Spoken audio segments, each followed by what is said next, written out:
A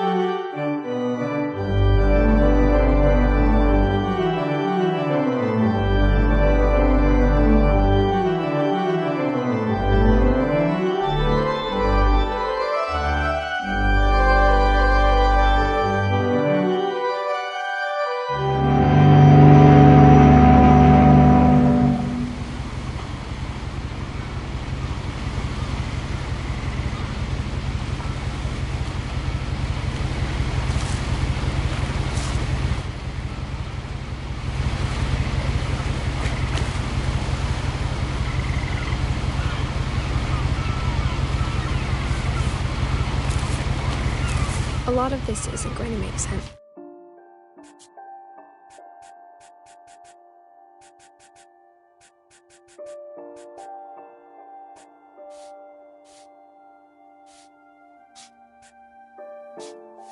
To you, and I'm sorry about that. I'm just gonna start at the beginning with the house.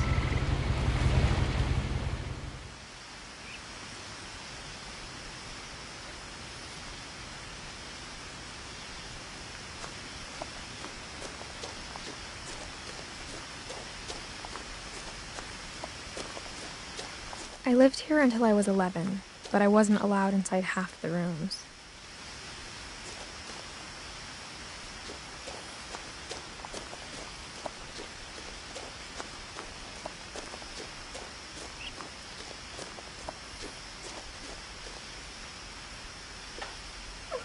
Inside the mailbox were bills from 7 years ago, marked urgent, open immediately.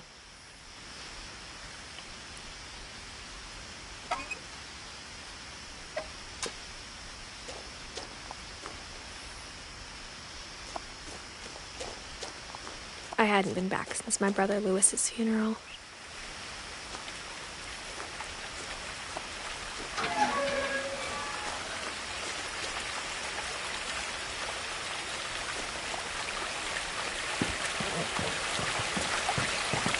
In her will, my mother left me a key, but didn't tell me what it unlocked. Maybe she thought I'd know, or she thought that the mystery would be enough to bring me back.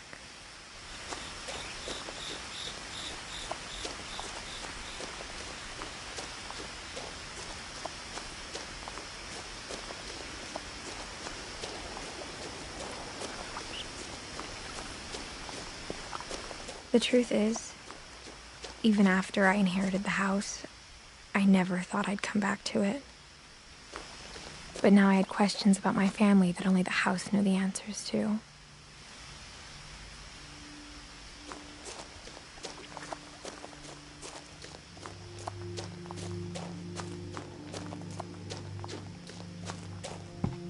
The woods around the house have always been uncomfortably silent, as if they're about to say something but never do.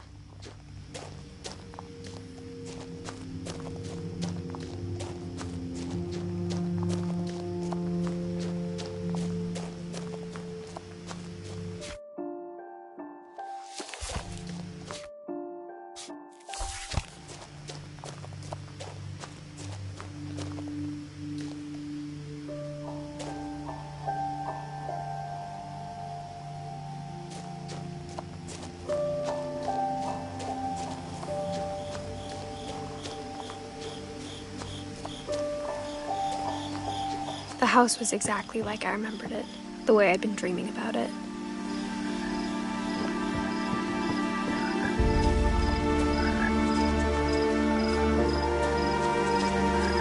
As a child, the house made me uncomfortable in a way I couldn't put into words.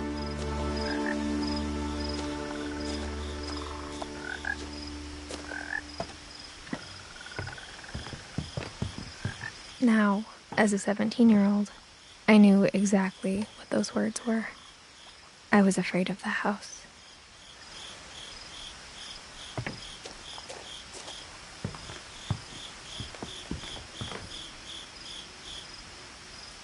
I hoped the key might unlock the front door.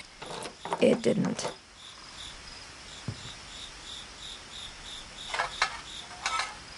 Looking in, I felt like the house itself had been waiting for me.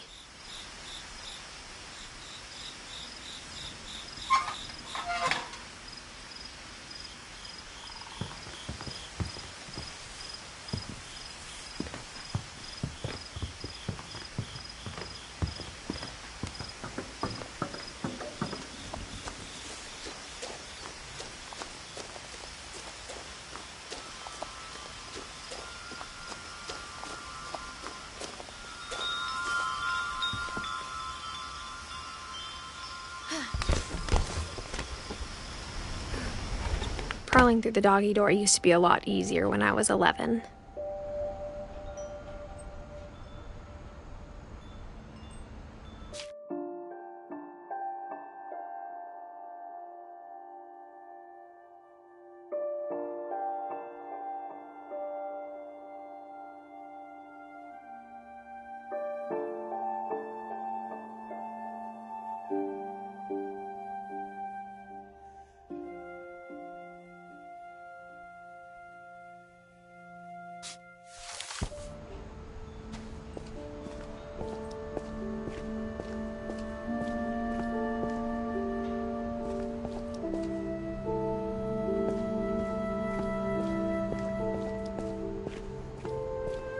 For the first time in years,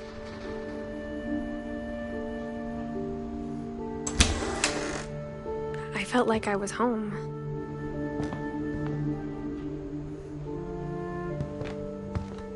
But instead of a family, there were just memories of one.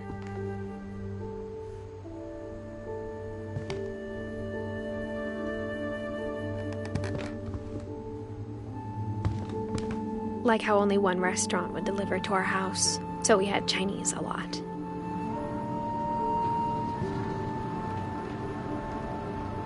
Or how after Louis started working at the cannery, we all got sick of eating salmon.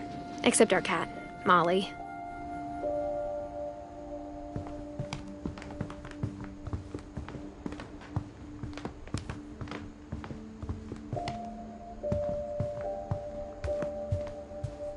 The table was still a wreck from the night we left.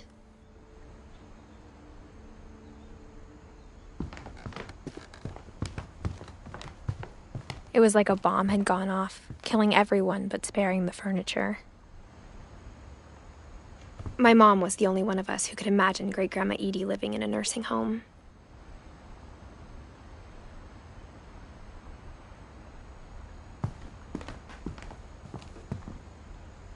Nothing in the house looked abnormal.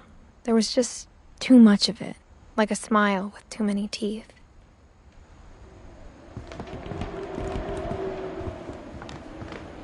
Even the fireplace had a story. Edie told me the bricks came from the original house, after it sank.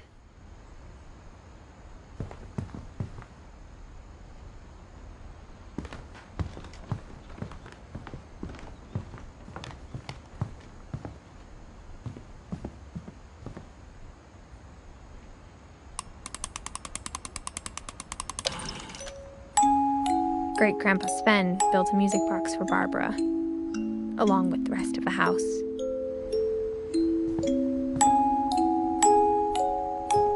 Mom always told me to stay out of the basement, so I wasn't too surprised when the key didn't fit.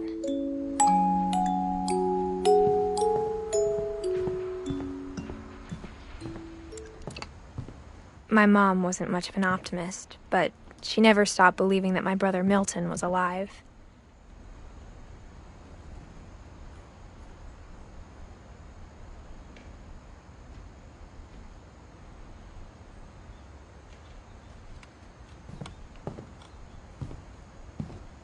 A lot of things got left behind in the whirlwind of that last night.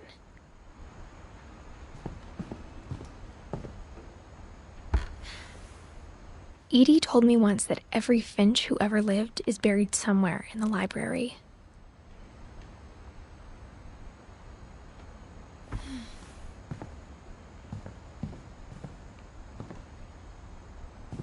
After Milton disappeared, Mom sealed up all the bedrooms. Then Edie retaliated and drilled peepholes.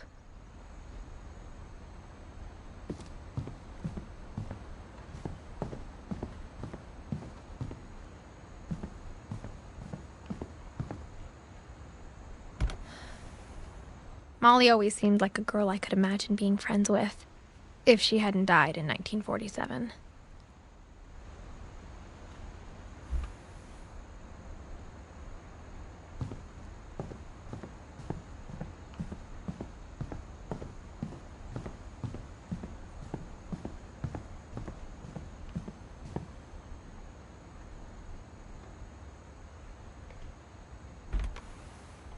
As a kid, I just assumed every house had peepholes and sealed rooms you weren't allowed inside of.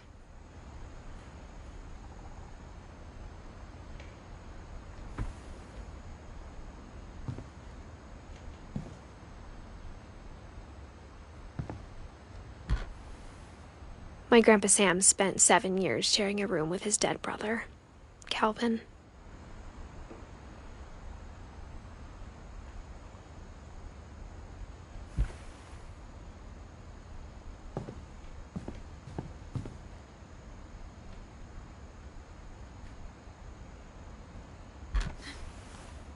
The last time I was in Edith Sr.'s room, I was 10 and she was painting my portrait.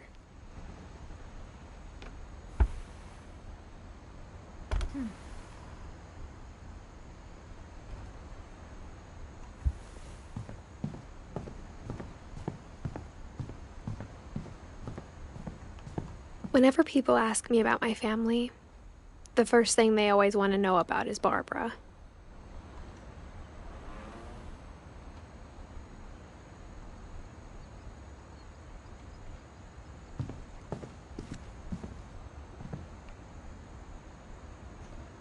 Edie's father, Odin, built the original house.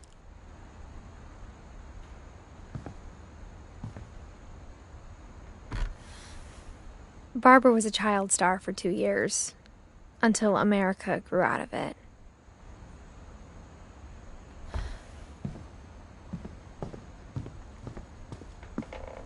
Mom must have locked the third floor stairs on the night we left.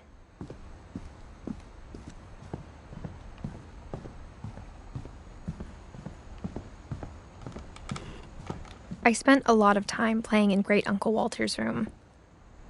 I think my mom sometimes regretted not sealing it up.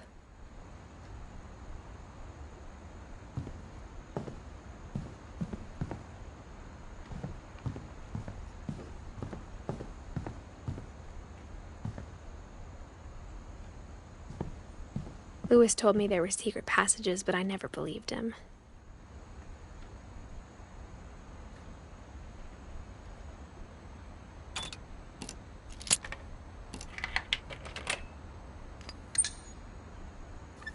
Turns out, my mom was really good at keeping secrets.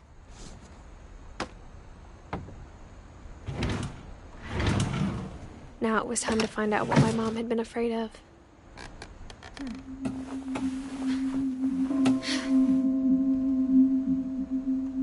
From the paintings on the wall, it was clear my brother Milton had been here before me.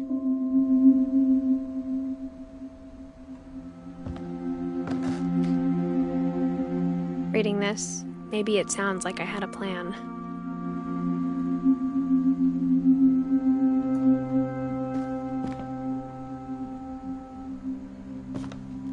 But I had no idea what was behind that door.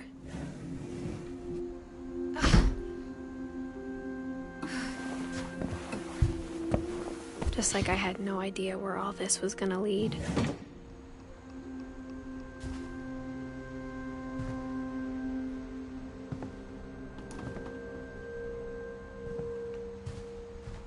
I grew up looking at Molly's room through the peephole.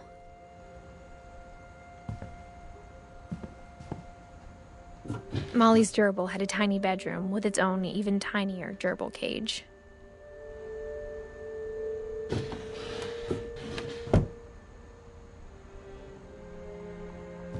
Being inside for the first time, I felt like I'd stepped behind a painting.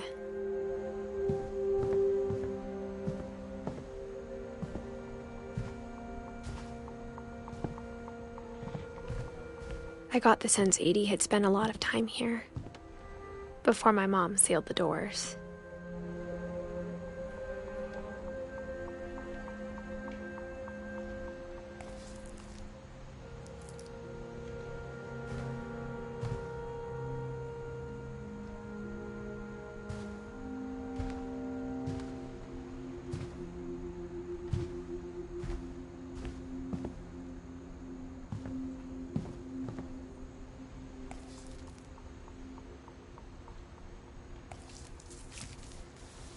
December 13th, 1947. Dear Diary, I'll be gone soon, but I wanted to tell somebody about what's gonna happen. It started when Mom sent me to bed without dinner. I woke up and I was starving, so I looked around for something to eat.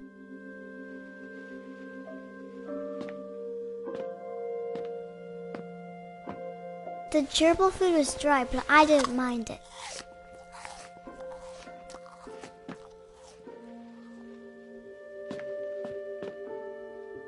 My Halloween candy was all gone.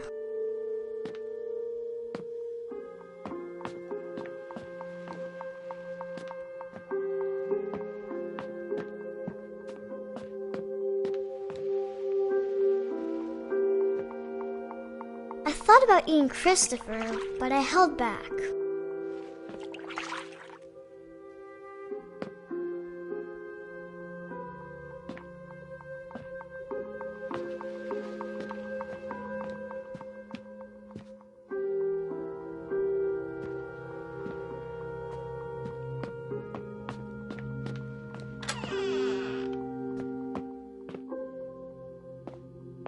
I kept eating and eating.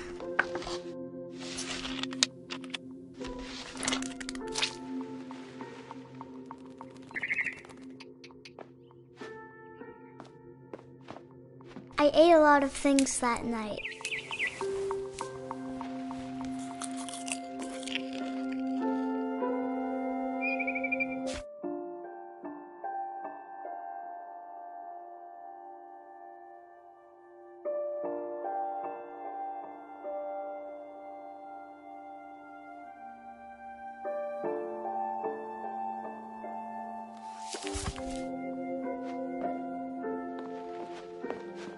Then I heard chirping outside my window. It was a barn swallow going back to her nest. I reached out for her.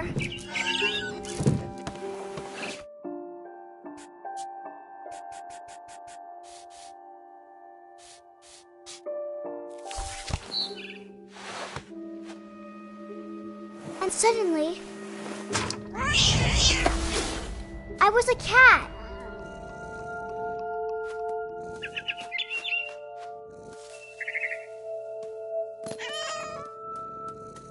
I tried to be quiet, but the bird was really scared.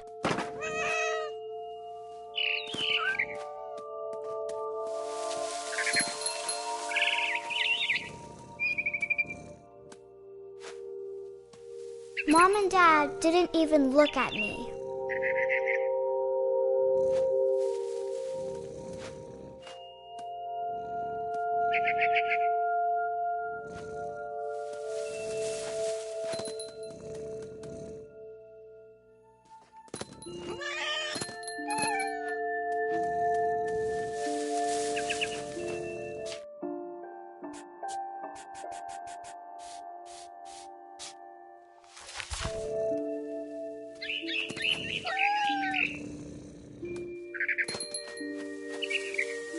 I jumped and I almost got her.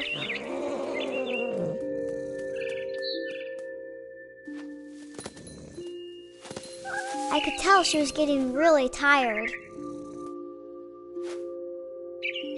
Now I was up in the big tree. I promised Dad I wouldn't climb it anymore. All I cared about was eating that mama bird.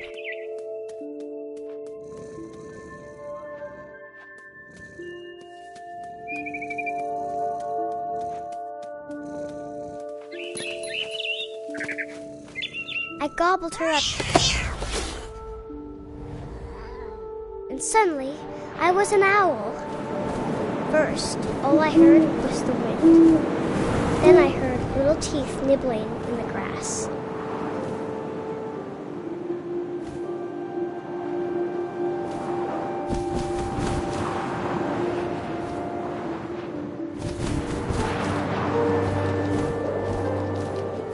Rabbits.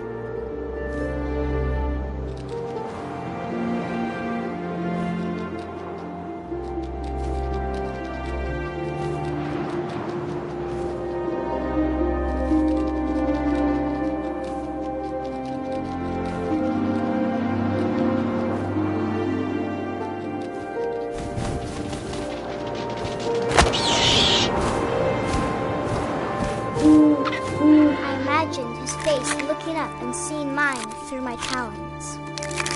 I swallowed him up, and I didn't chew one bit. Then I flew off to find something bigger.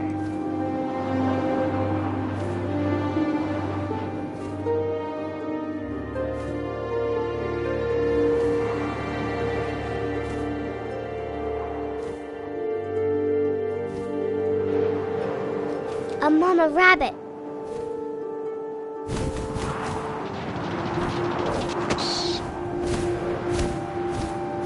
She was almost too big to carry. I started choking, but I couldn't stop eating. And suddenly, I was a shark.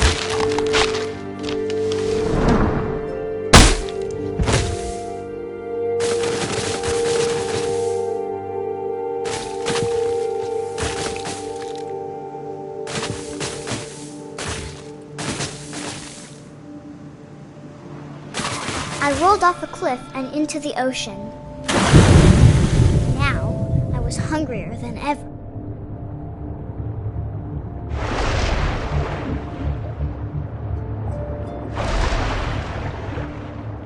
I wanted fat, juicy seals. I tore off her flipper, and it tasted really good.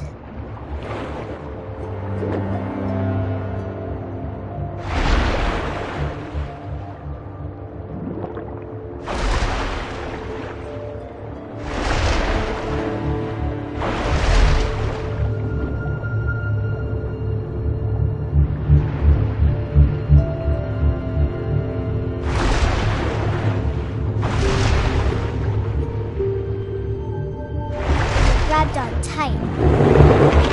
But I was so hungry, I jumped out of the water. When I opened my eyes, everything had changed.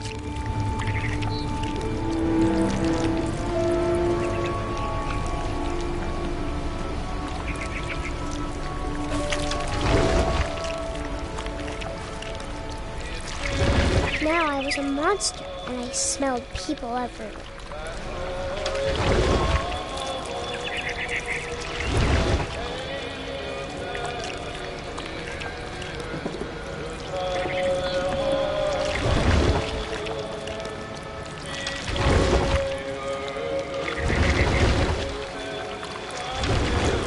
I was big, but I moved real quiet.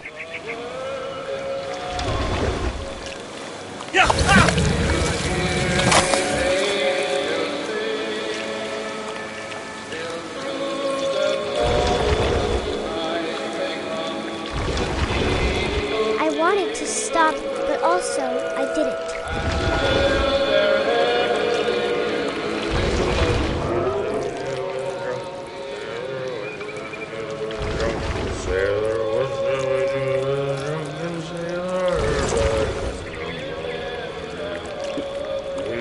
Belly was rusty razor, his belly was rusty razor, his belly was rusty razor, and no more. What shall we do with a drunken sailor? What shall we do with a drunken sailor? What shall we do with a drunken sailor?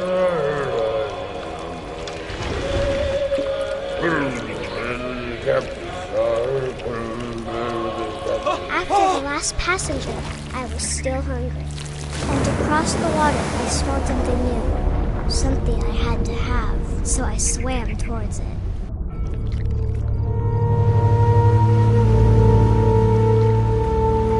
I slithered onto the sand, and the good smell went into an old pipe.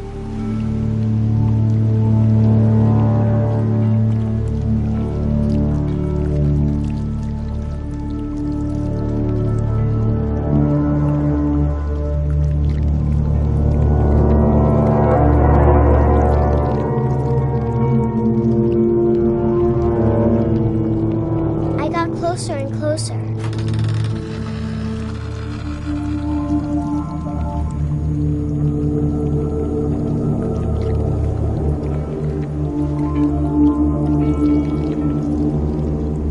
All my stomach started growling. And suddenly, I was me again. I held my breath for a long time, but I couldn't hear anything. I think it's waiting for me to fall asleep. But it's not going to wait much longer. It needs to feed, and we both know I will be delicious.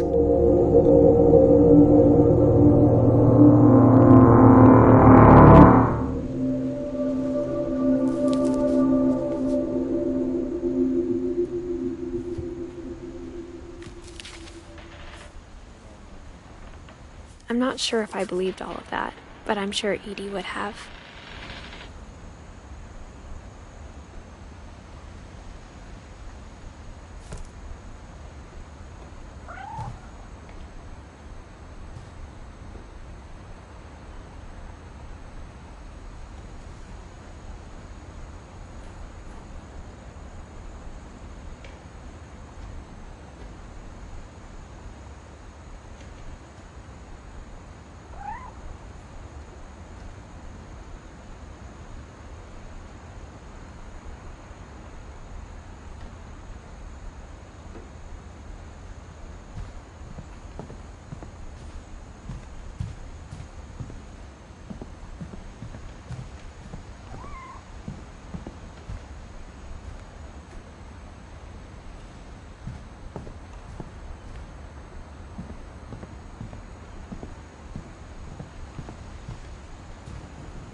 This will be obvious later, but my mom never told me any of these stories.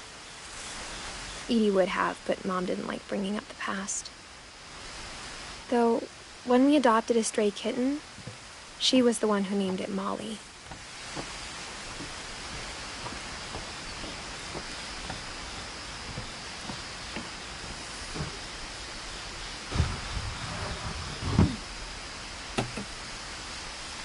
I spent a lot of time in Great-Grandma Edie's room.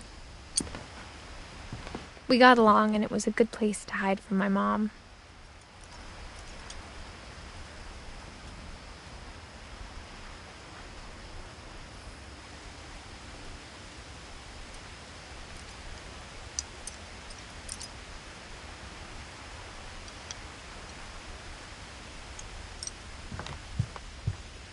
Louis died a week before we left, but Edie had already started to memorialize him.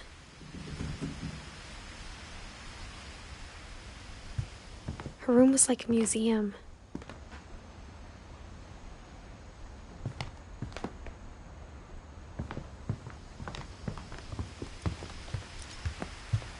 Edie gave a big interview about a mole man living under the Finch house.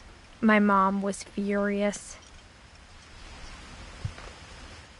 I hadn't thought of myself as Edith Jr. for a long, long time.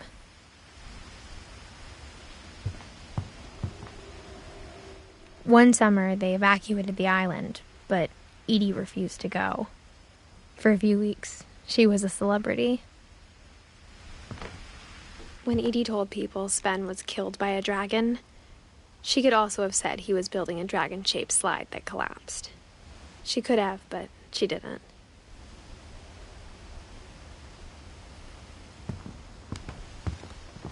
Even in her 90s, sometimes Edie seemed a lot younger than my mother.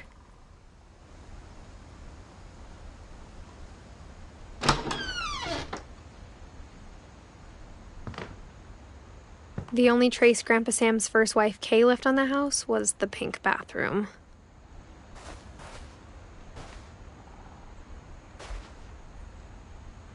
It was a pretty big trace.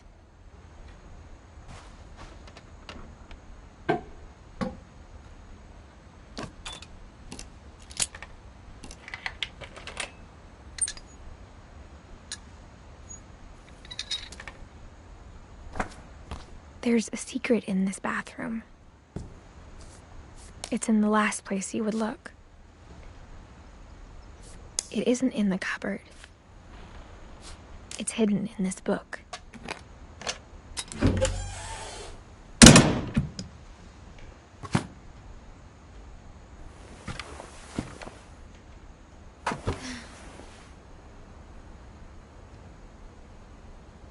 Sven gave Sam an old camera he'd refurbished. He never put it down.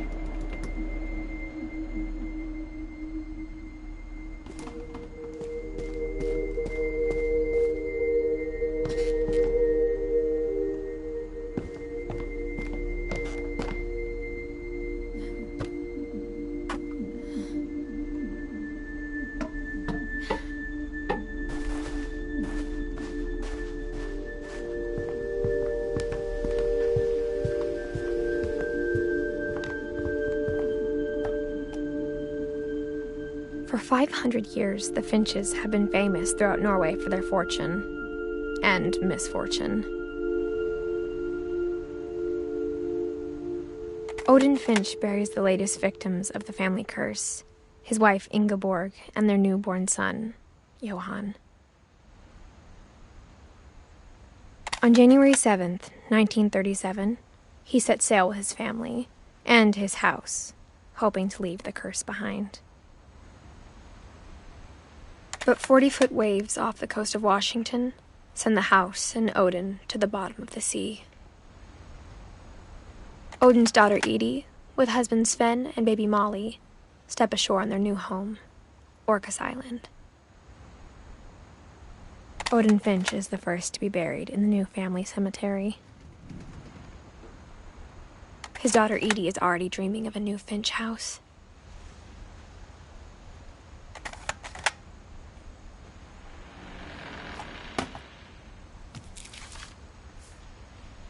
Whatever's wrong with this family, it goes back a long ways.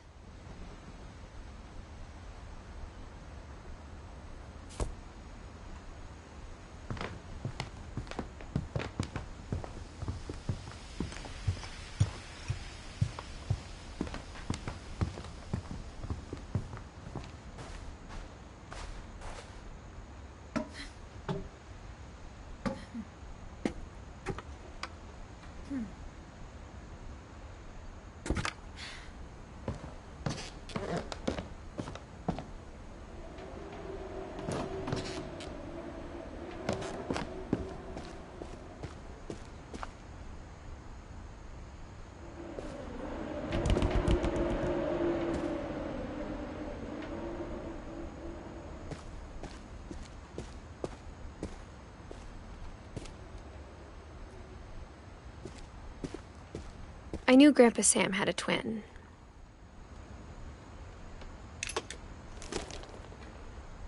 And that he never talked about him.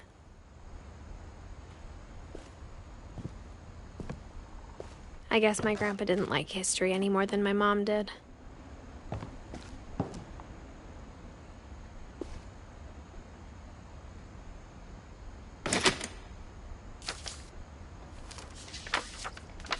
How I Want to Remember My Brother by Sam Finch.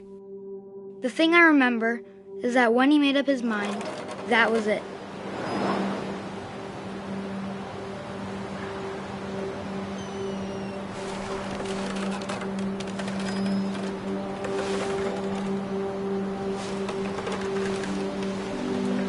My brother said he'd die before he ate another mushroom, and he did.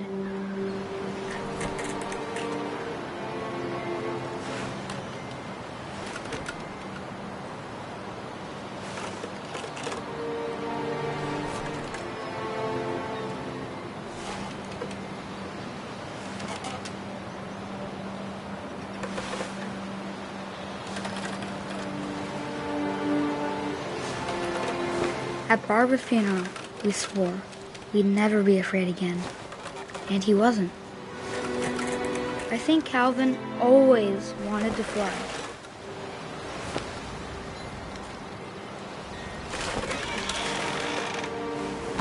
Sam! Calvin! Dinner's ready! Coming! But that day, he finally made up his mind to do it. I told him going around was impossible. Maybe if I hadn't said that.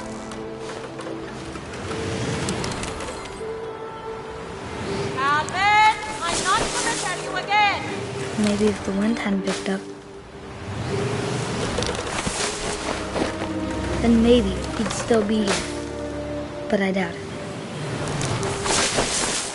I think he'd already made up his mind. That's what I want to remember about my brother.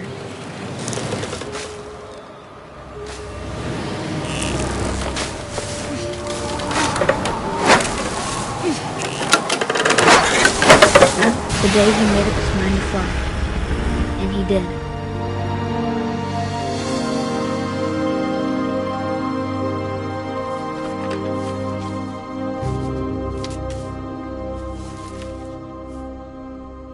Calvin's story felt strangely familiar. When I was younger, I remember trying to do the exact same thing.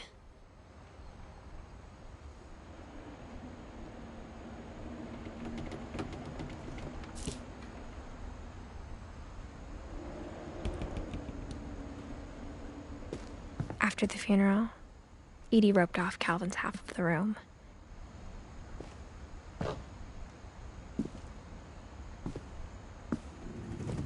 Mom said Grandpa Sam enlisted at 18 and never set foot in the room again.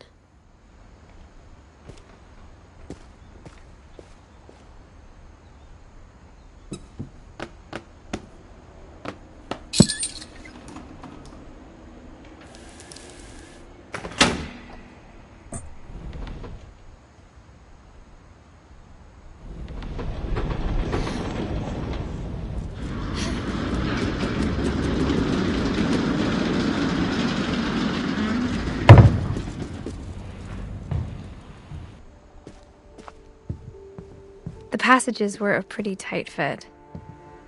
They'd obviously been built for smaller hands and bellies.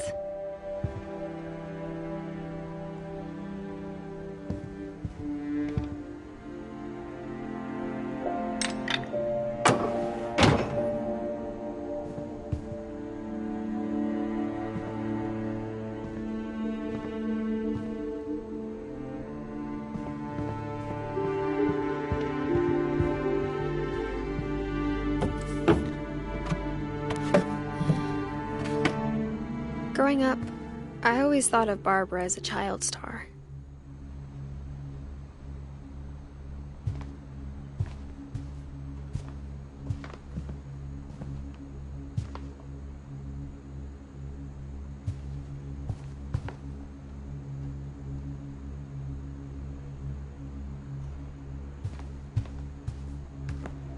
I never thought about how hard it must have been for her afterwards.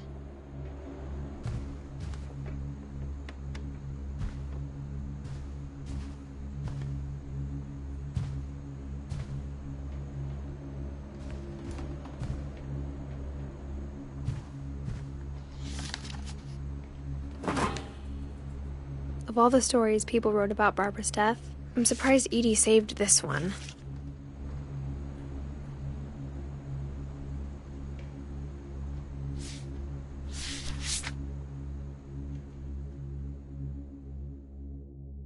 Old Jack here with another ghastly tale inspired by America's most unfortunate family. I'm calling it The Surprise Ending of Barbara Finch. As a child star, Barbara was famous for her scream. Now at 16, she was all washed up. A has-been. But in a lucky break, she'd been asked to perform her signature scream at a local convention for monster movie fans. It was just the boost her career needed. Unfortunately, her scream hadn't aged well. Getting better. I think you just need the right motivation. Her biggest fan and current boyfriend, Rick, was about to demonstrate when... Now that was a great scream. It was Barbara's father, Sven. He'd slipped into a table saw and had to be rushed to the emergency room. So Barbara got stuck babysitting her youngest brother, Walter. Her convention comeback was cancelled. Okay, I'm hearing frustration, but I'm not hearing terror. What if I tried... A gang of hoodlums in Halloween masks have been terrorizing Orcas Island tonight. Police are urging residents to... That came from the basement. You're right! Also, I loved your delivery on that. Why is your basement door locked? Because my dad likes making puzzles and secret passages. There's a key hidden in the music box. The secret is to keep winding and winding until finally the key pops out. Thanks, babe.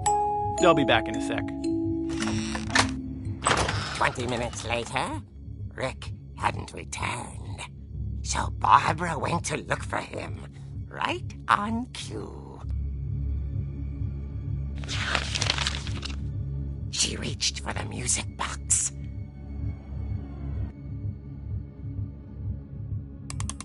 And as she wound the key, she listened for Rick, but the house was silent.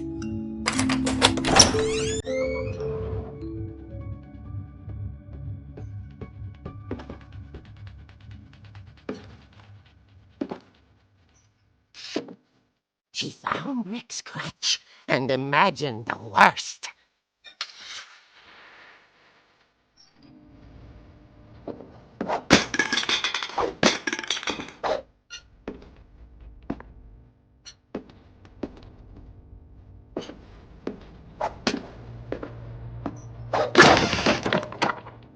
The gang's leader is the infamous Hookman killer, Dr. Carl Hamill, who impaled and then ate his family 10 years ago tonight.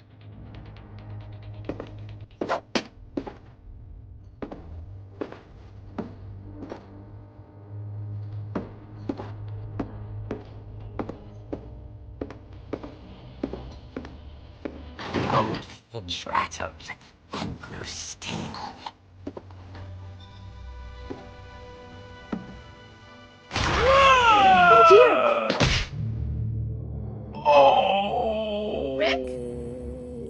Barb, relax. I was just trying to scare you to help you find your scream. Well, I'm not scared, Rick.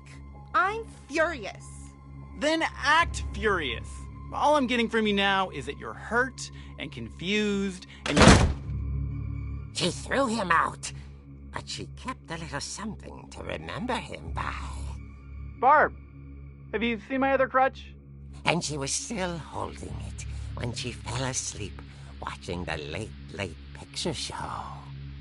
Hours later... Barbara!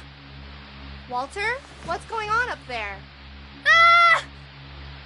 Okay, I'm coming up, but if this is a trick, you're dead, Walter.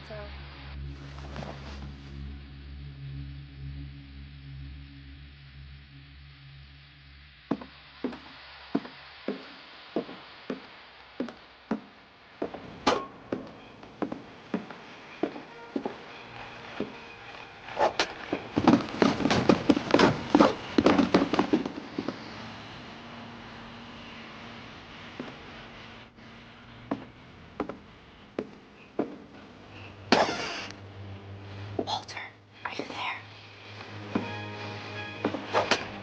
Walter vanished, but his bedside radio was still on. Orcas Island police describe the man as 6 feet tall, with a steel hook for a hand. Residents are urged to lock all doors and windows and notify the police of any suspicious activity. Barbara turned, saw the hookman, and was speechless. He was quite smashing.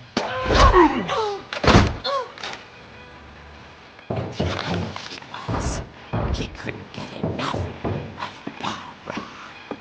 Okay, Barbara, there's gotta be another way out of here.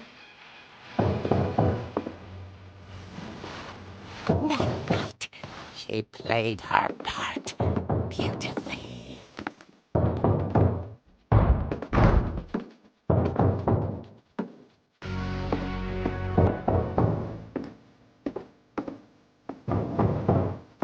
Molly's door hadn't been opened in years. The hinges grow.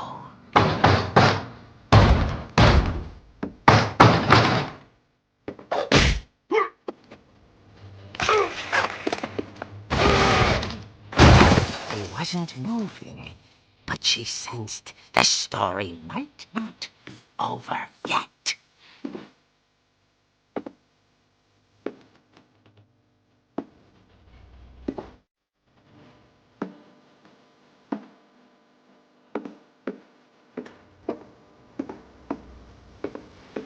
The hookman had vanished.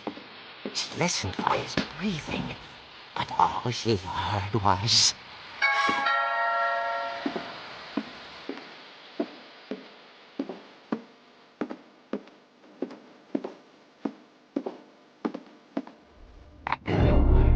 She was whispering.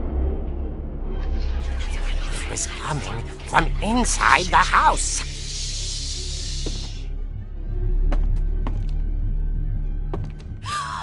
Oh dear. Surprise! Bravo, Barbara! You were wonderful! We love you! The monsters had come to surprise her. For Barbara, it was a dream come true. Then she saw what kind of monsters they were, and she realized what was about to happen. She was going to be famous. And with her final breath, Barbara Finch gave the performance of her life.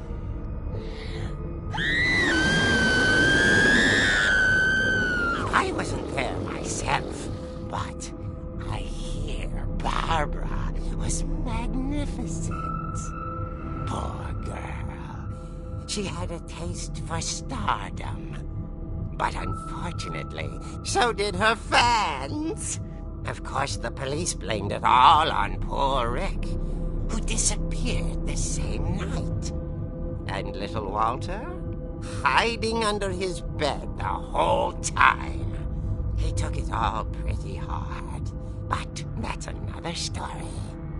As for Barbara, tucked inside the music box is all they ever found of her. Her ear. Now that's what I call a real eerie tale.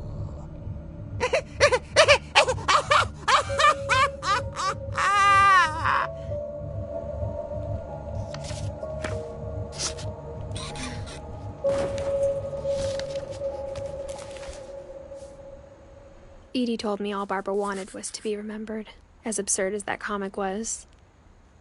Maybe what Edie saw was a happy ending.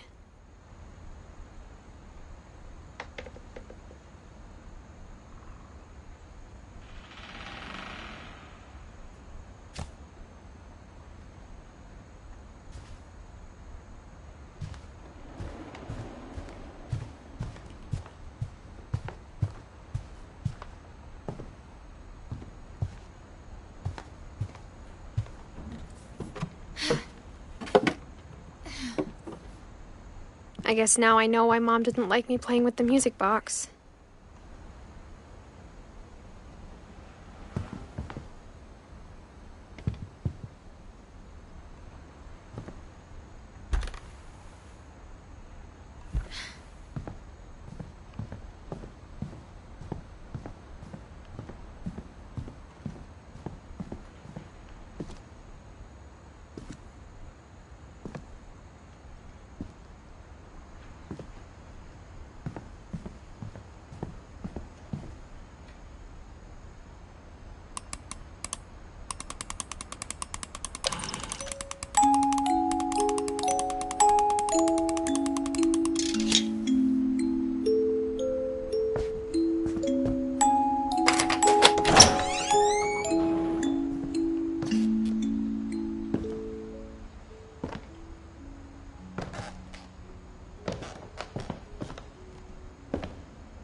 Mom said the basement was off limits, unless I wanted another tetanus shot.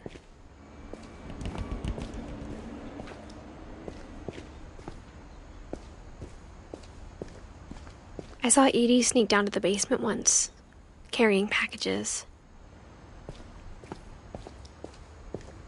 I thought maybe she was hiding presents.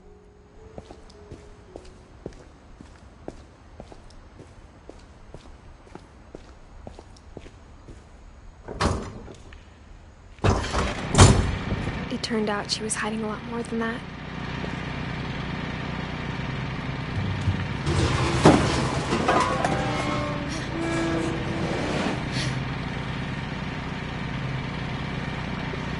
I remember asking Mom once about where Walter had gone.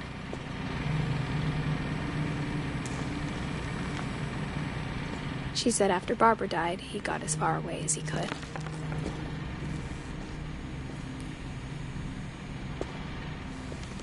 If there's a pattern in all these stories, I think it's that none of us has gotten very far.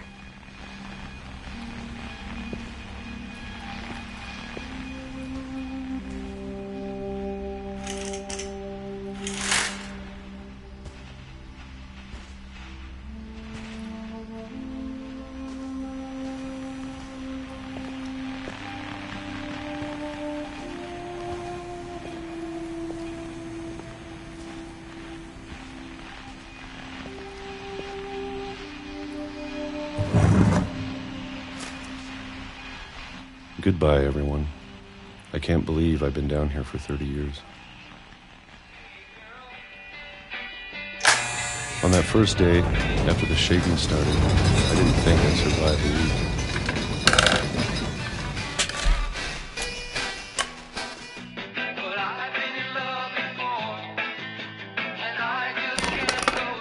But after a few days, I settled into a routine. That's what kept me sane.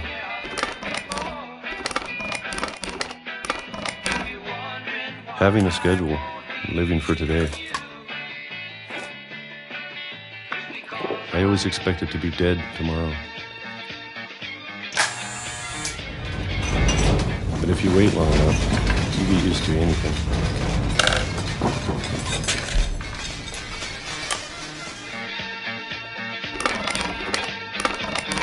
Even a monster on the other side of the door starts to feel normal. Almost friendly.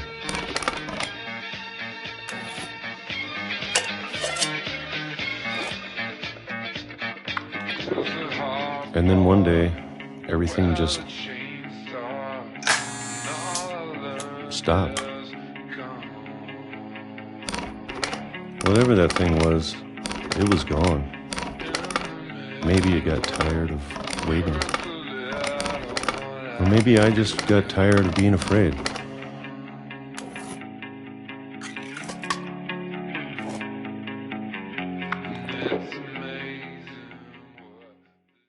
It's been a week now, the longest in 30 years.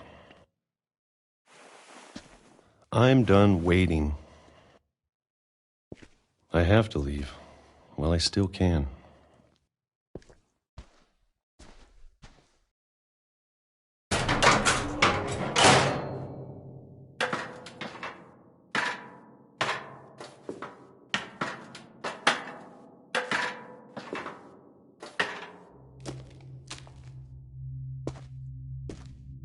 I know it's out there, somewhere. Whatever killed Barbara and Molly and Calvin.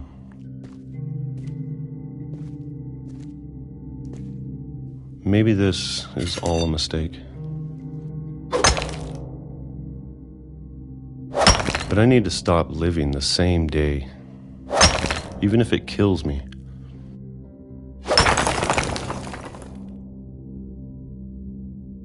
Whatever's out there, I want you to know I'm ready for it. I'm going to appreciate all of it, especially the food. I don't mind if I only have a year left. Or a month. Or a single week. I'd be happy with one new day. I can already imagine the sun on my face.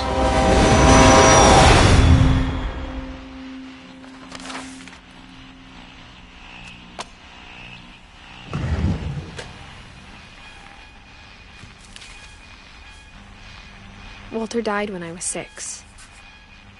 I can't believe my mom never told me he was down here.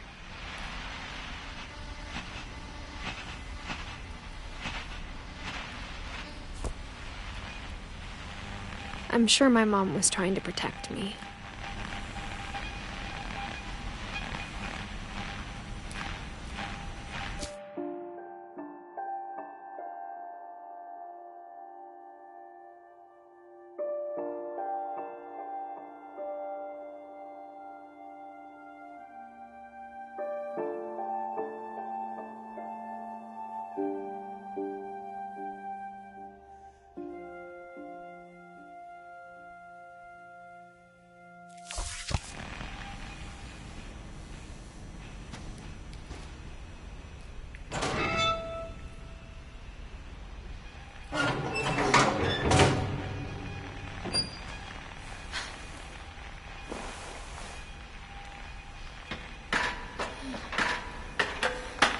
Maybe she was afraid I'd end up like Walter.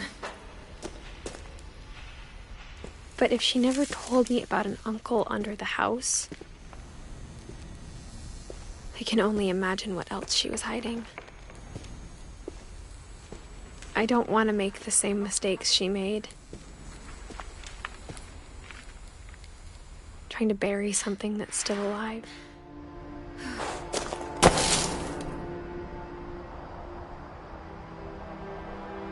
Now that there's only one of us left, or maybe two, I thought it was time I heard the stories for myself and found out what happened to everyone else. But now I'm worried the stories themselves might be the problem. Maybe we believed so much in a family curse, we made it real.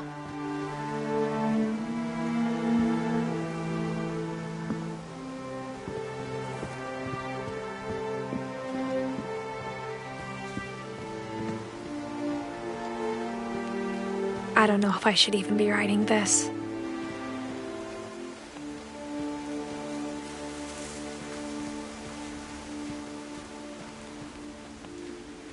Maybe it'd be better if all this just died with me.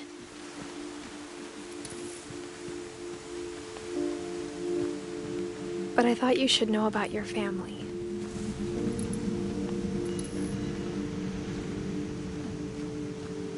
And the history you're a part of.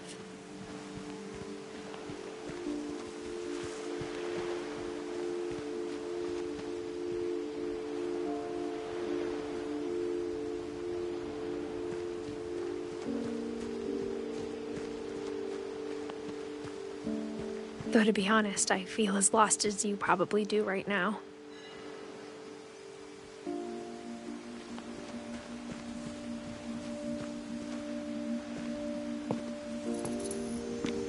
I think the people in these stories believed them, for what that's worth.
And when you look at the house, that history of imagination and stubbornness and madness, any of it seems possible.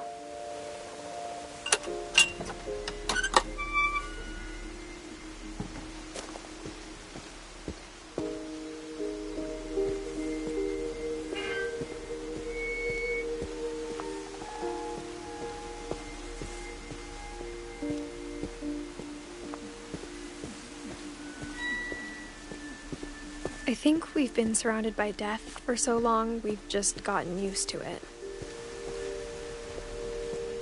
What kind of family finishes building a cemetery before starting the house?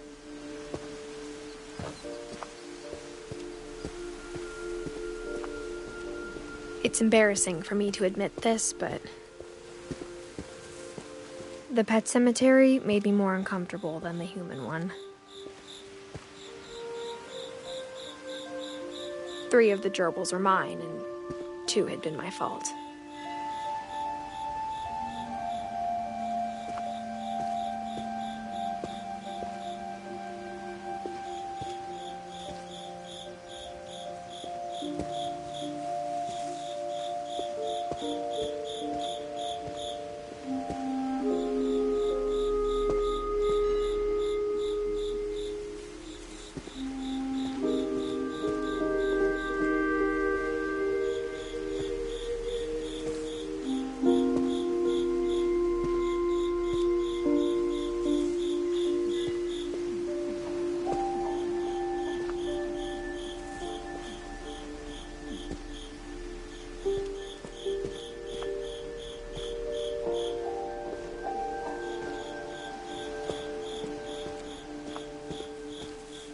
Sven built the house, but it was Edie who designed the cemetery.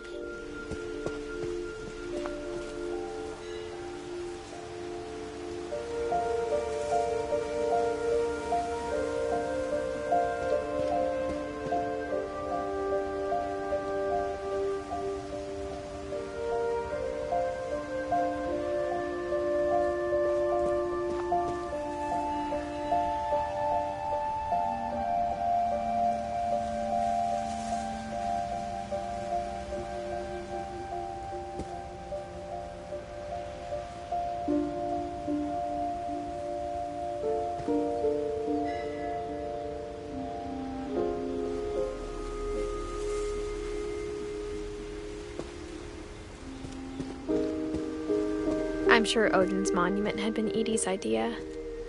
My mom was always trying to move on, but for Edie, the past never went away.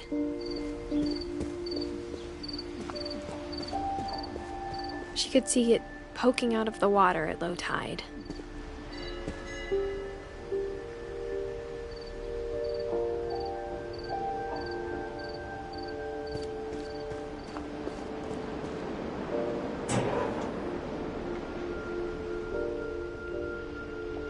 Edie said she dreamed about the old house every night.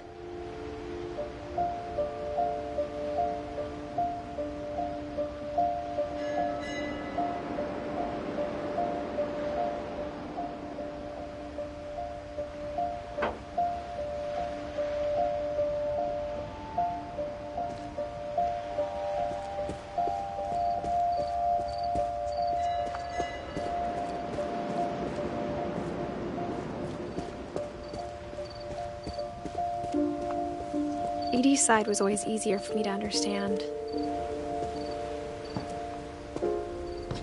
But the older I get, the more I can see where my mom was coming from.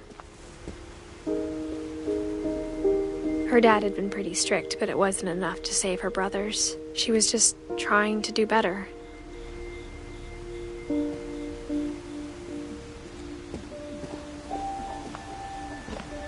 She lost 2 of her brothers, just like I did.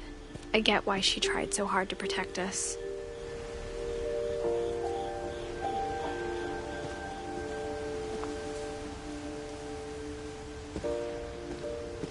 We never found Milton's body, so my mom insisted we were putting up a monument, not a tombstone.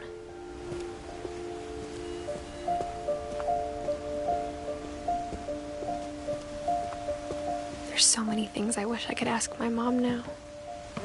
Part of me thinks this is what she wanted all along. For me to come back someday and find everything out for myself.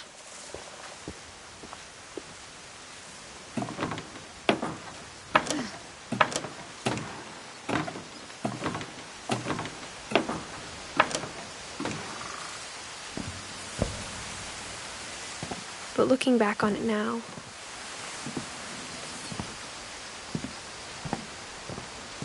if she told me there was going to be so much climbing, I never would have come when I was 22 weeks pregnant.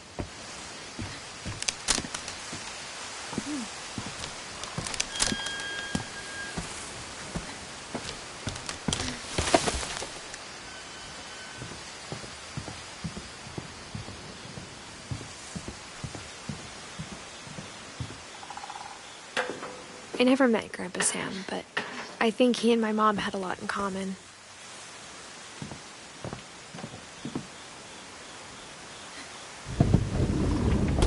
They were both pretty intense. Sam spent his life shooting photos, but Mom said he got nervous being in front of the camera. I guess we're all afraid of something.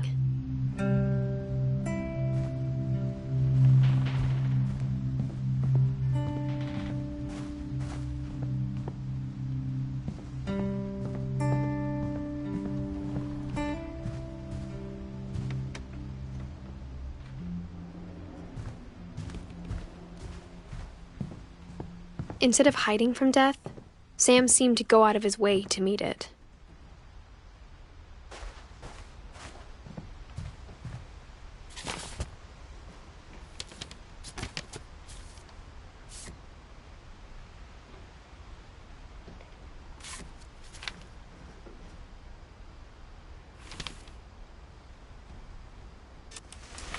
Dawn, I promise, you'll never forget this weekend.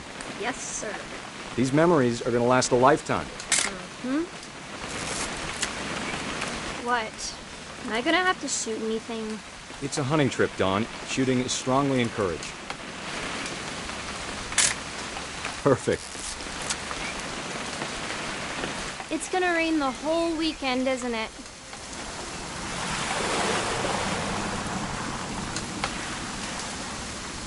I will never forget this weekend, Dad. That's the spirit. Okay, got it. I'm gonna take some pictures, okay? Just be careful. That camera's older than you are.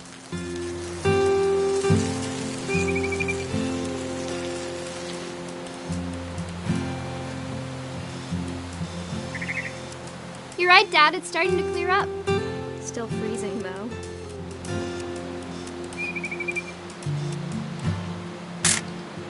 Aw.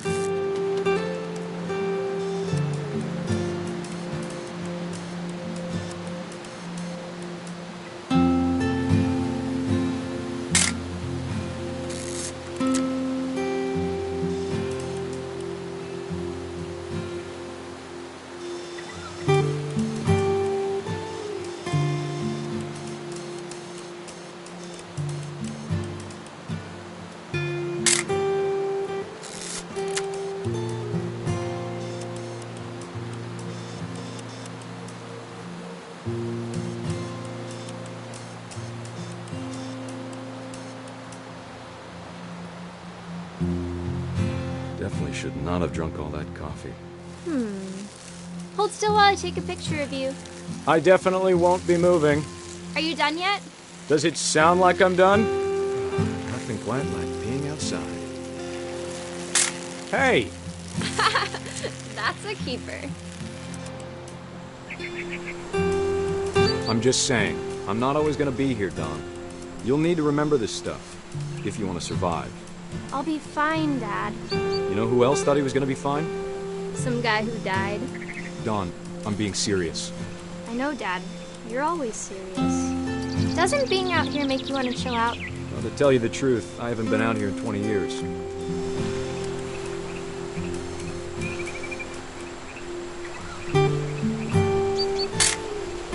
Don, don't you think you could find something more interesting to photograph? Last time I was with my brother Calvin. Man, that was a great trip. Your grandpa Sven taught us how to fish, how to build a fire.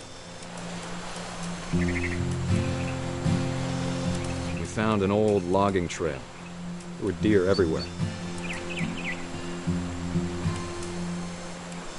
I bet if I could remember where that trail was, we'd spot a buck for you in no time. Give me a minute to check the map.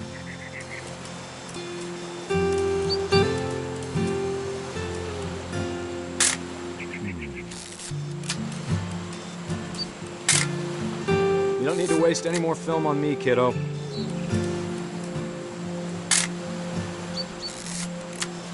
Let's see.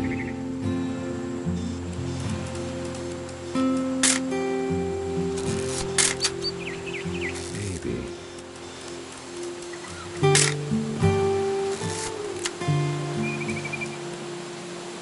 Or was it?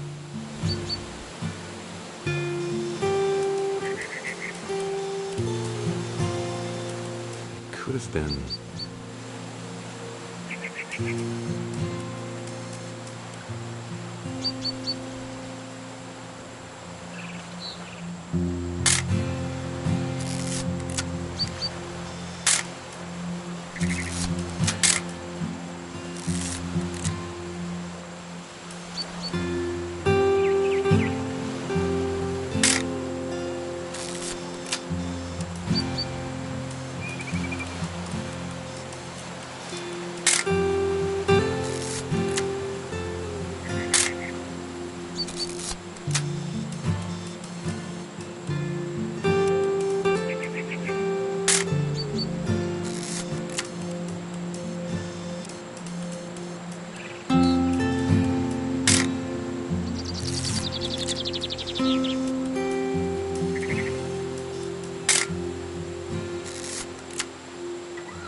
eyes, Don.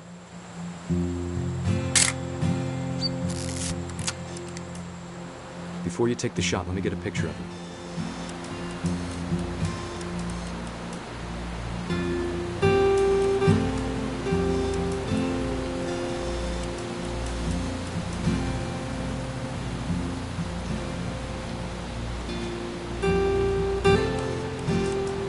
Dad, I...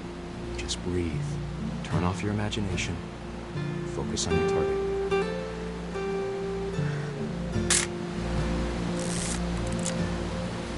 Let me get behind you. Do I have to do this? Don, you don't have to do anything. But if you want to survive, you'll need to be strong. Great shot, Don!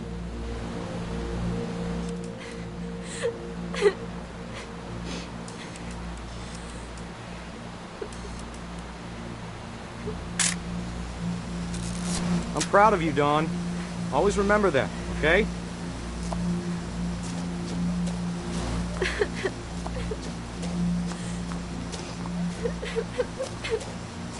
Dad, it's twitching. I think That's it's totally normal, Don. Just focus on the camera. Try not to think about... Dad!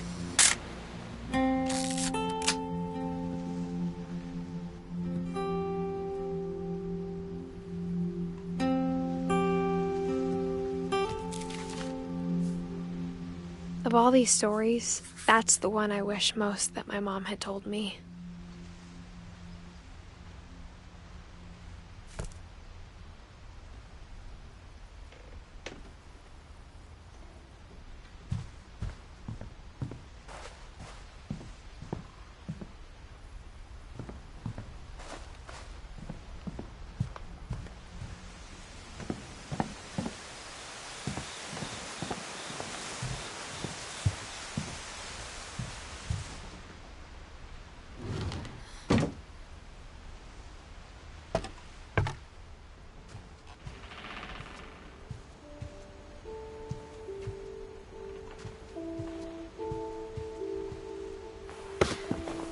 After Sam died, my mom and Edie got really close.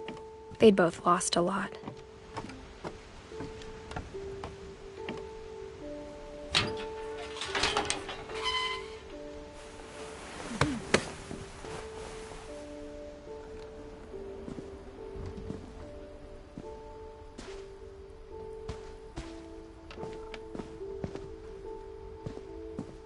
I can't imagine my mom ever writing poetry, and yet...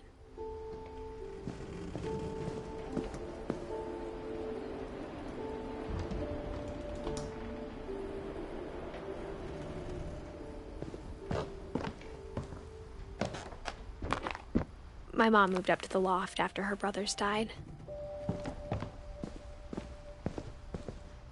At the time, it was as far away as she could get.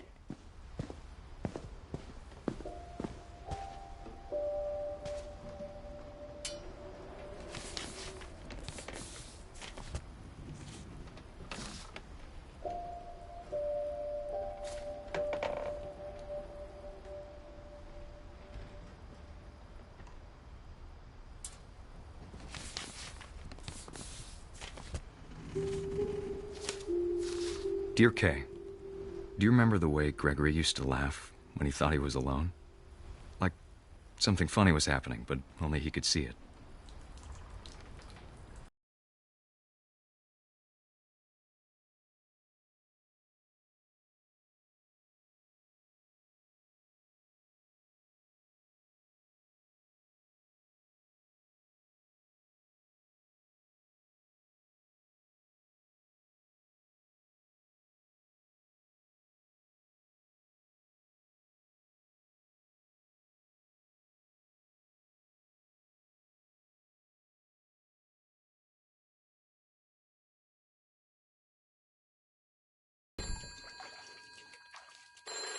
Hold on, sweetie.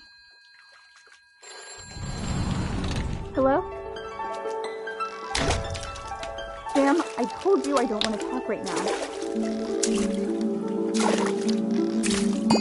I wonder what he saw. What his world was like.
Damn it.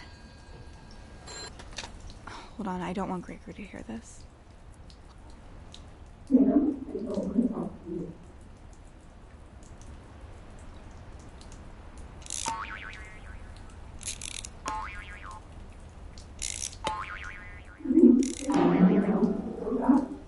I wish she could have told us about the people we saw.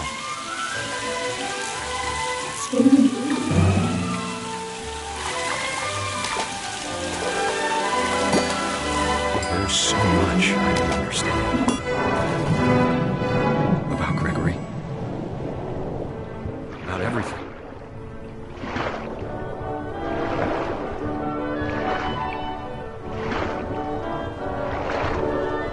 But I know what happened wasn't your fault.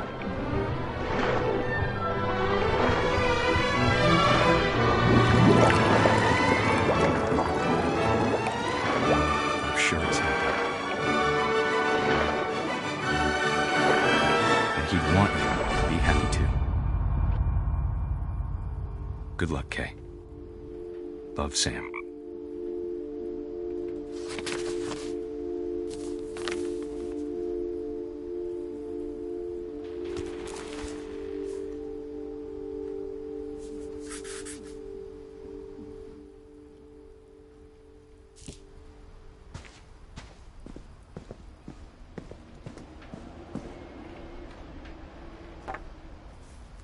A poem for Gus, who always said the wedding was a bad idea.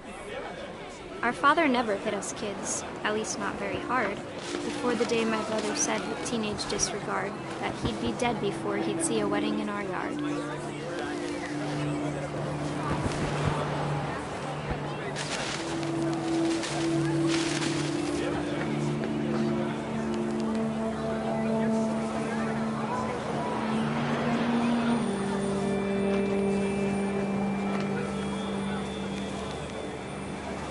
My father made him come, of course, but Gus stood far apart, just flew his kite and bottled up the storm inside his heart.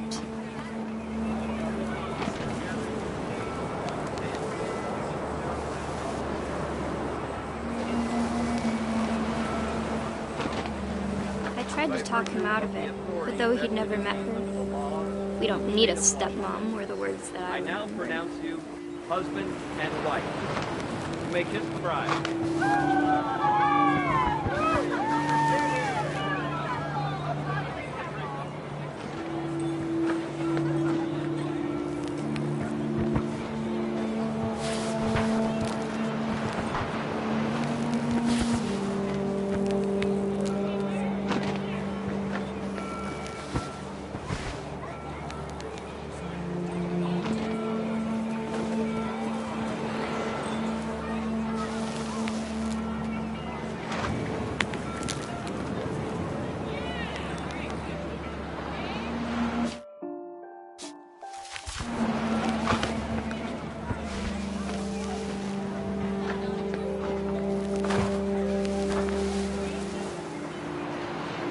When the time for photos came, Dad ordered him to come here. But Gus declined, and as a sign held up his middle finger.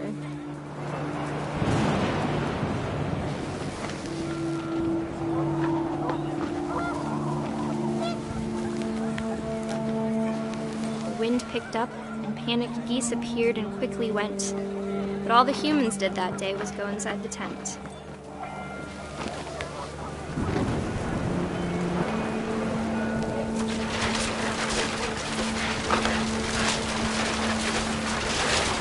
The rain came down in buckets then, but no one seemed afraid that nature might destroy the tent our dad had crudely made.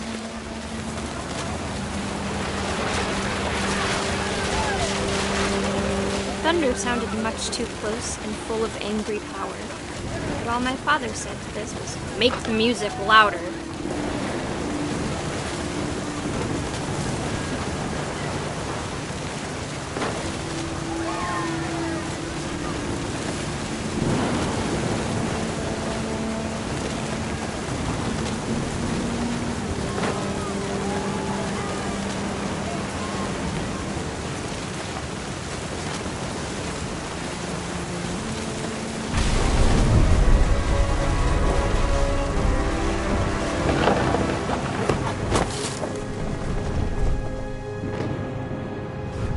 wish that I could truly say I thought about you on that day.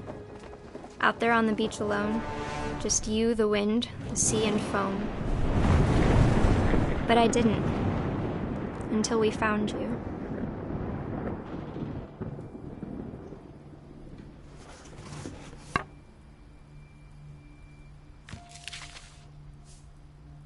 She never talked about him, but Mom told me once if I was a boy, they were going to name me Gus.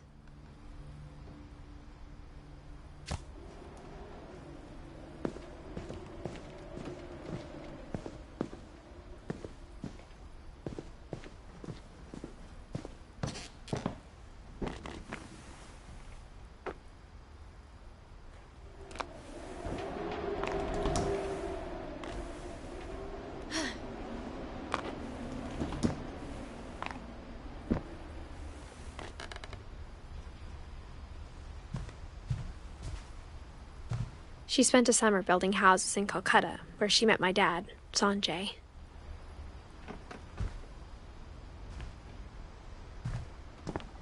Religion was another thing my mom never talked about, but I think it helped her a lot after her dad died. My mom moved to India a week after graduation and got a job teaching English. Louis was born a year later.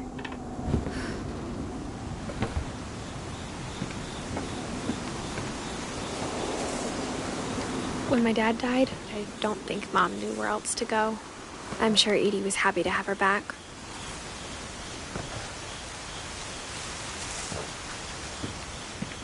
And to see kids in the house again.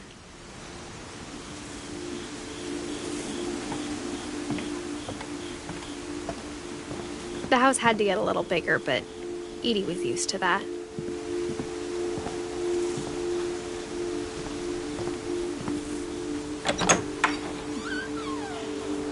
And for a while, things were good. Almost normal.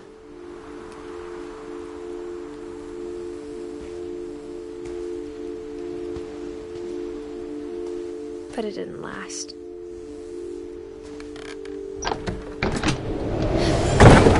The beginning of the end was Milton's 10th birthday, when Edie gave him a castle.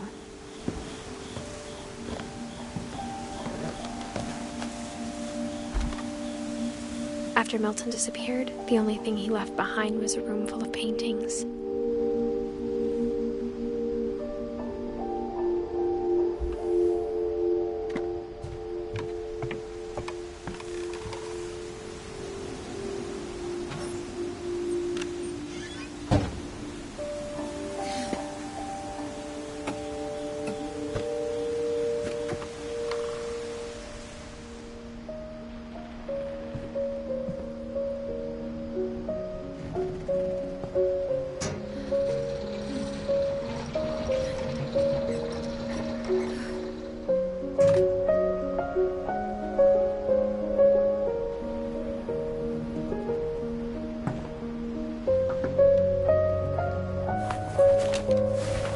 Milton Finch in The Magic Paintbrush.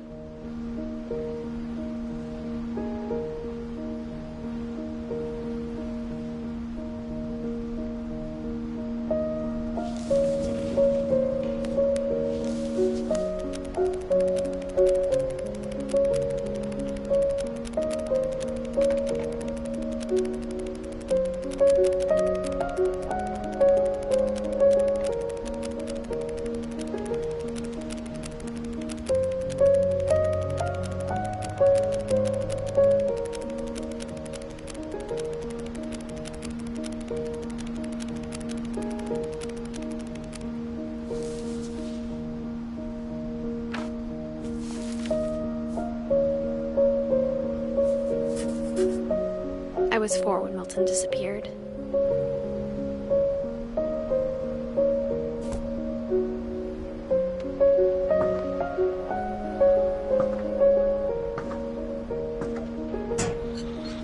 Mom spent months searching for my brother. Then she sealed the doors.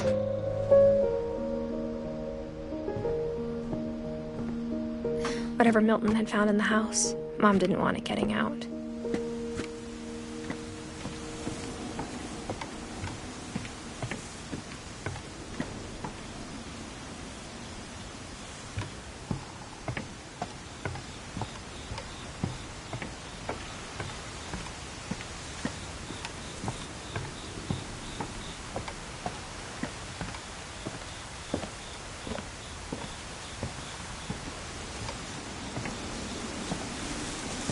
Mom definitely blamed Edie, but I think Louis blamed himself.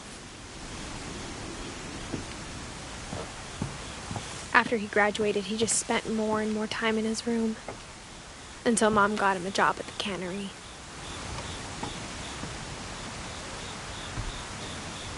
Everyone always told me to stay out of Louis's room, except Louis.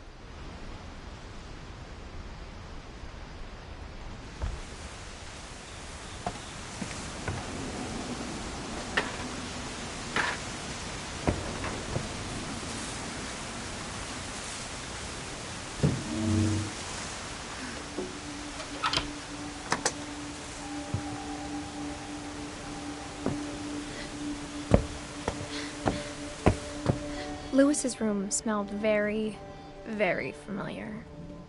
That part of him lived on.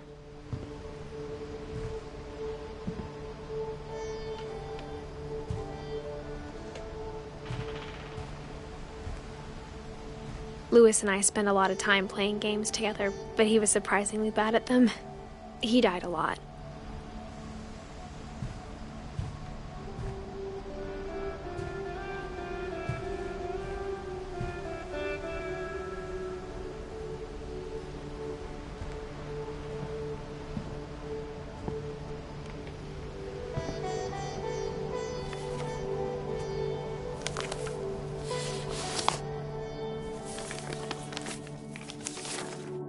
Dear Mrs. Finch, as Louis's psychiatrist, I can understand your desire for an explanation.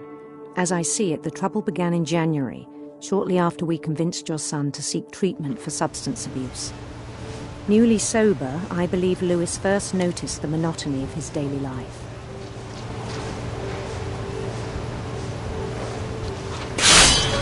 He kept working at the cannery, but he withdrew part of himself. In our sessions, I saw the same behavior. His mind began to wander.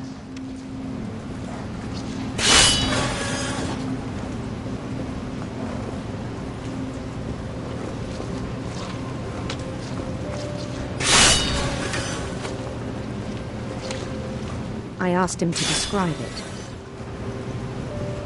He said he started small, imagining a labyrinth. He'd feel his way about. Then something moved. Bats. And toads.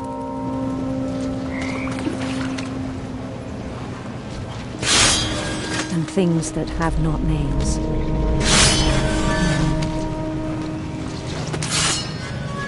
He knew it was all in his head.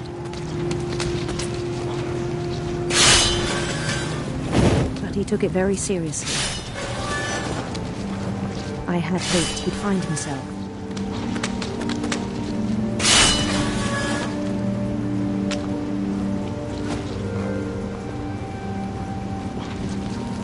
But he found something more.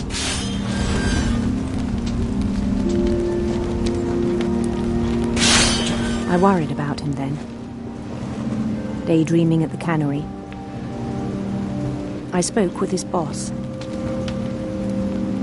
But he said Louis had become a model employee. Methodical, tireless, focused.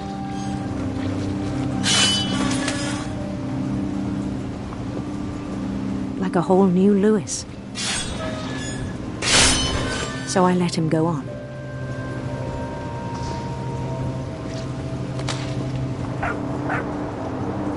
I even encouraged him. It seemed very promising at first. He told me he'd made a new friend.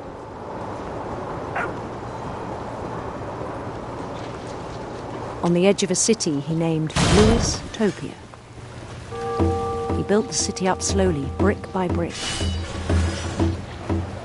Then he made musicians.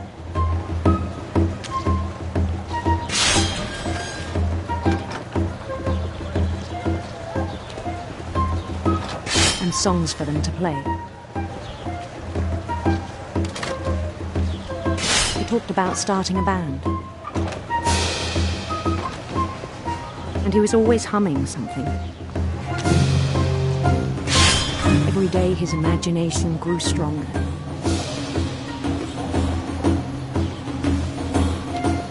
He no longer spoke at the cannery, but his chopping was as reliable as ever. Then one day it struck him that all the cheering crowds, even the stones under his feet, were all in his imagination, so he could do whatever he wished.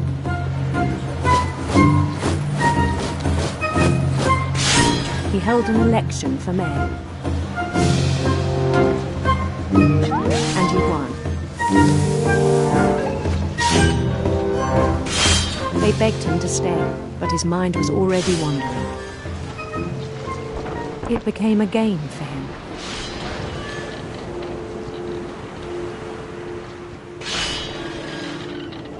He'd conquer a city, then immediately push on. New Louisville.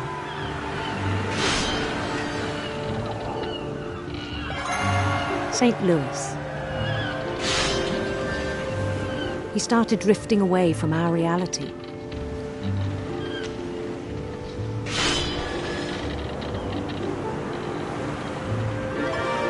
Minneapolis, until one day he forgot to go home from the cannery. Even as his mother pleaded with him, part of Louis kept sailing on.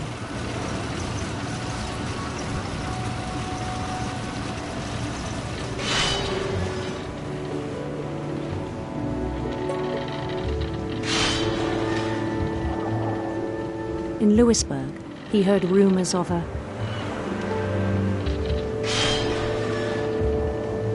handsome queen.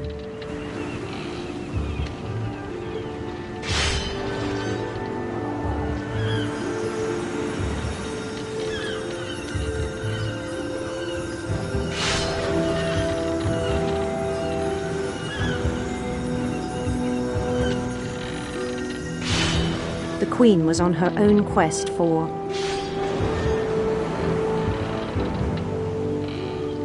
sinister serpents.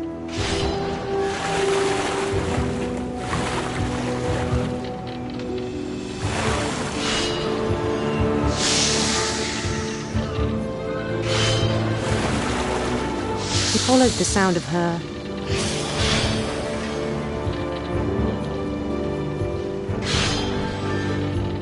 silver harp.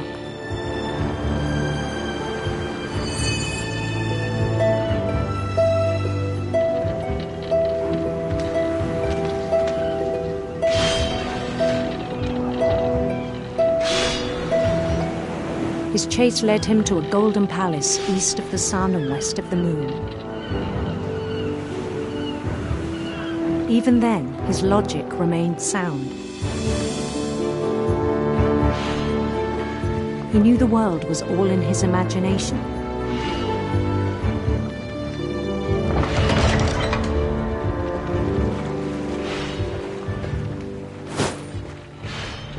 But he was so proud of having created it.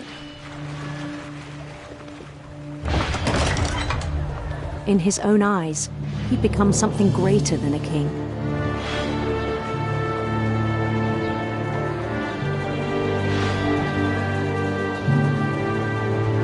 For someone who'd never known success in the real world, I think it was overwhelming. And then it struck him that the real Louis was not the one chopping salmon, but the one climbing the steps of a golden palace.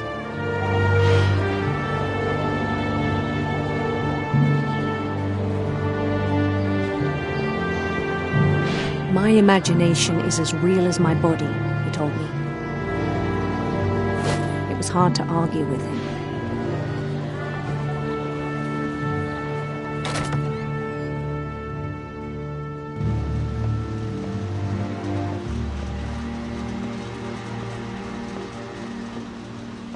He began to forget the world we know.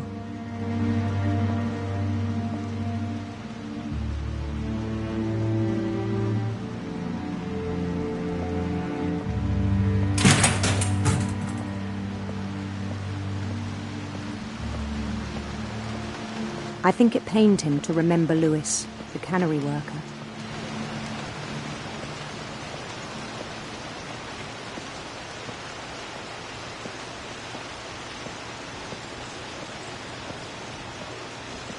He began to despise the man with a royal contempt.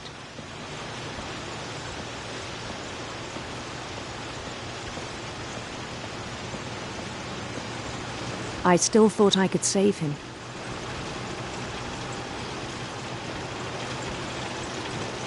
Even after he said he was being crowned king over all the lands of wonder.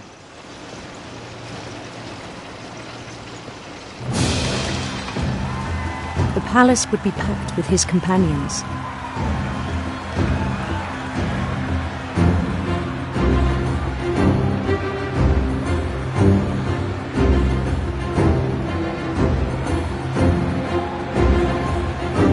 Including the wise Calico who'd insisted on advising him.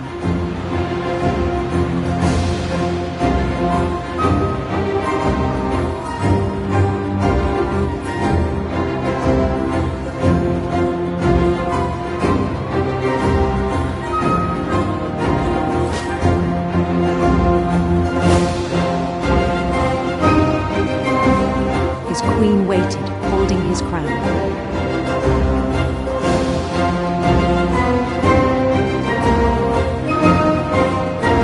There was only one thing left to do.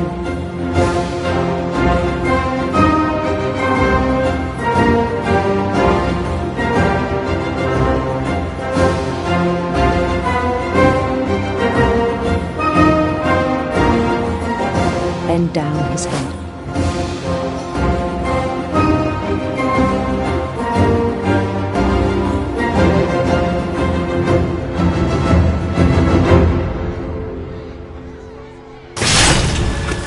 I think you know. Mrs. Finch, your son was a kind man who will be missed by all of us who knew him.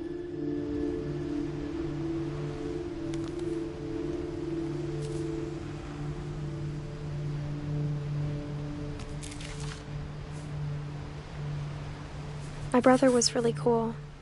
I wish you could have met him.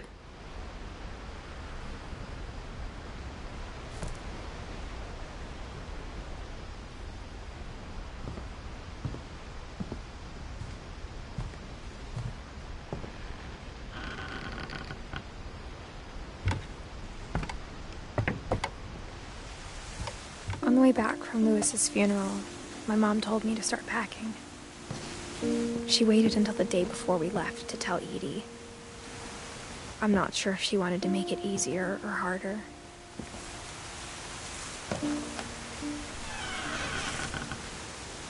I wish we'd stayed. But I understand why we left.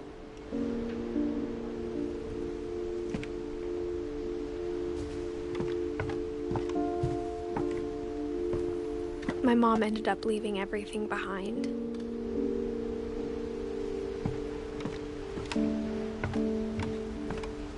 What happened that night had been coming for a long time. Maybe it should have come sooner.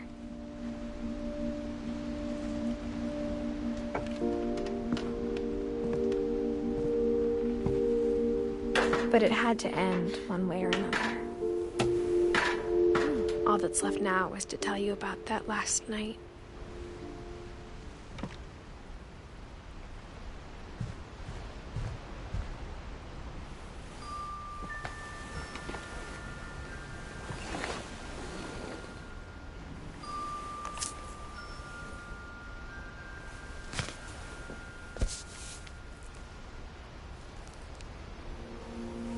That whole last day, Edie just watched us pack and didn't say a word.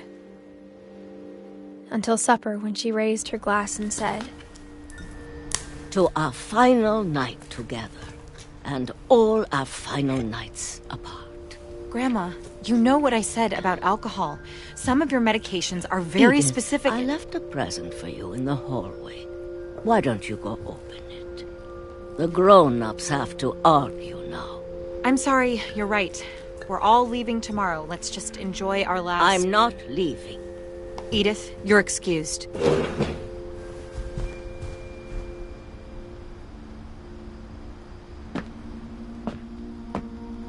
The power had been shut off that morning, but Edie always had plenty of candles. When my mom sealed the library, I don't think she knew about the other entrance. Or that Edie had a key to it.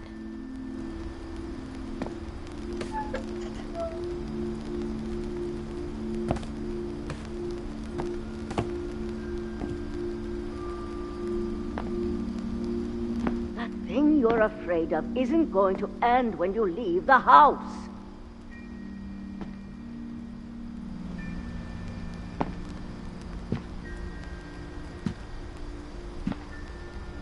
Edith has a right to know these stories. My children are dead because of your stories. I think it's best if Edith and I leave tonight.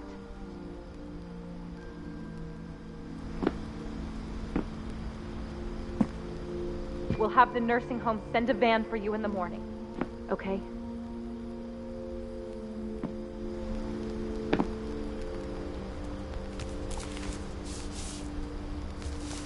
Dear Edith, there's so many stories I wish I could tell you, but there's only time for one. This is about what happened on the night you were born. That night, the tide went way, way out. It was the first and last time I ever saw the old house aground. There'd been an earthquake out in the middle of the ocean. They called it the lowest tide in 1,000 years. God, it smelled awful. You know, I've seen that house every day of my life.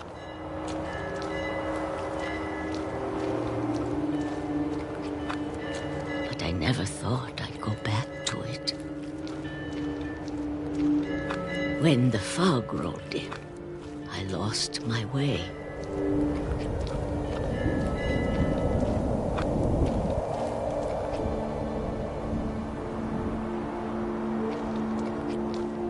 I got turned around.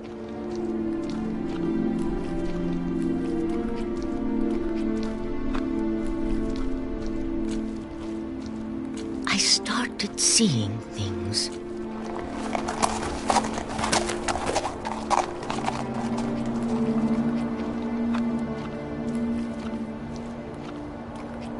Things I'd forgotten had ever existed.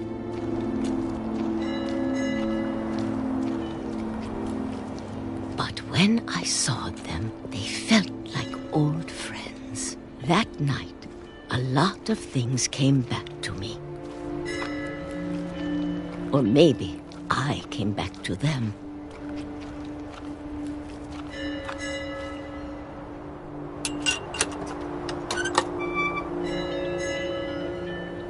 Things I can't explain, but that I need you to try and... Edith, what are you doing in here? It's mine. Edith! Mom, you're gonna rip it! Let go! I kicked and screamed, but Mom dragged me to the car. I never saw Great-Grandma Edie again. The next morning, the van came to pick her up, but she was already gone. After that, we moved around a lot.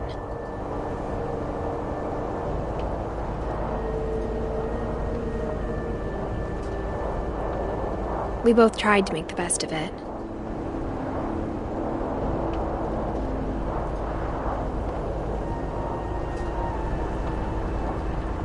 A few years went by.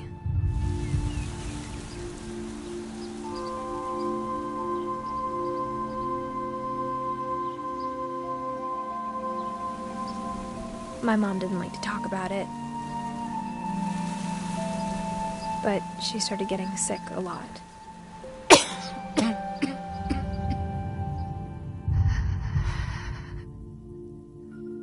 She got better for a while,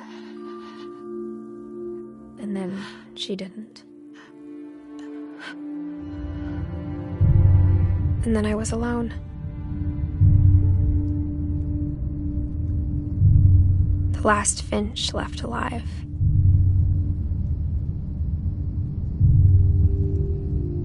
until I found out about you. I'm still not sure what to tell you about all this. If we lived forever, maybe we'd have time to understand things. But as it is, I think the best we can do is try to open our eyes and appreciate how strange and brief all of this is.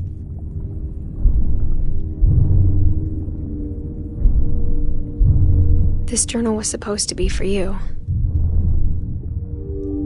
But now I hope you'll never see it.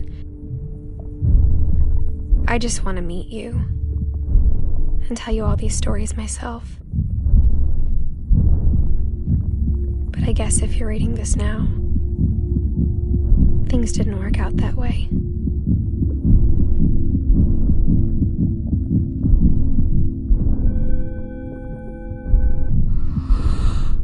This is where your story begins.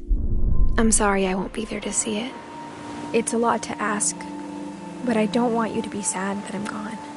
I want you to be amazed that any of us ever had a chance to be here at all.